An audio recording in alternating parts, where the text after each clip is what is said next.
ইয়াবা এখন নতুন হাত বদল হয়েছে। আওয়ামী লীগের ইয়াবা ব্যবসা এখন আমাদের নাম বলবো না, কিছু কিছু নেতার কাছে হস্তান্তর হয়েছে।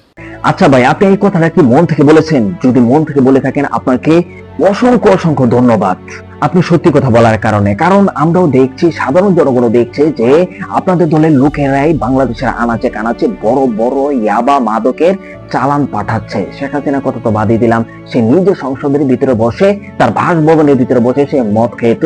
এই ভিডিওটা আপনাদেরকে একটু দেখিয়ে দিই, আপনারা দেখে নিন।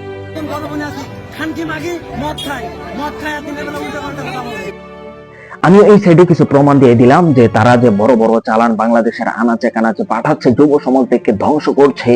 এটাই কি তারেক রহমানের কি আই হ্যাভ এ প্ল্যান কিনা, এটা আমি তারেক রহমানকে জিজ্ঞাসা করতে চাই। ধন্যবাদ আপনাকে। আর যারা এরকম তথ্যবহুল ভিডিও পেতে চান, আপনাদেরকে বলবো আপনারা প্লিজ ফলো করে যাবেন এবং শেয়ার করে ছড়িয়ে দিন। এই সমস্ত ভিডিও জনসচেতনতায় কাজে লাগবে। ধন্যবাদ আপনাকে।